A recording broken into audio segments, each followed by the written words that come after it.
بسم اللہ الرحمن الرحیم شروع اللہ کے نام سے جو بڑا مہربان نہایت رحم والا ہے۔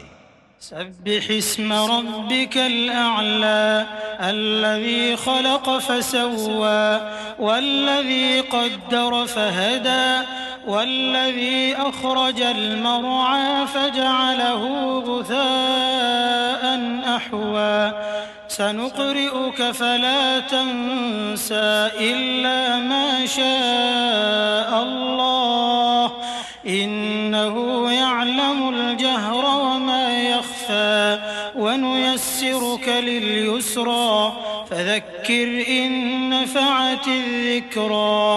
اے پیغمبر، اپنے پروردگار جلیل الشان کے نام کی تسبیح کرو، جس نے انسان کو بنایا پھر اس کے اعضاء کو درست کیا، اور جس نے اس کا اندازہ ٹھہرایا پھر اس کو رستہ بتایا، اور جس نے چارہ اگایا پھر اس کو سیاہ رنگ کا کوڑا کر دیا۔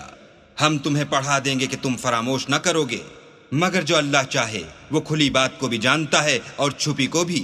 ہم تم کو آسان طریقے کی توفیق دیں گے، سو جہاں تک نصیحت کے نافع ہونے کی امید ہو نصیحت کرتے رہو۔ سيذكر من يخشى ويتجنبها الأشقى الذي يصلى النار الكبرى ثم لا يموت فيها ولا يحيا قد أفلح من تزكى وذكر اسم ربه فصلى بل تؤثرون الحياة الدنيا والآخرة خير وأبقى إن هذا لفي الصحف الأولى صحف إبراهيم وموسى۔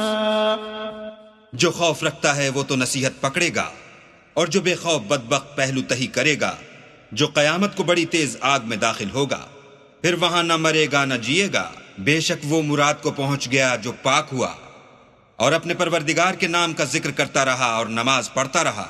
مگر تم لوگ تو دنیا کی زندگی کو اختیار کرتے ہو، حالانکہ آخرت بہت بہتر اور پائندہ تر ہے۔ یہی بات پہلے صحیفوں میں مرقوم ہے، یعنی ابراہیم اور موسیٰ کے صحیفوں میں۔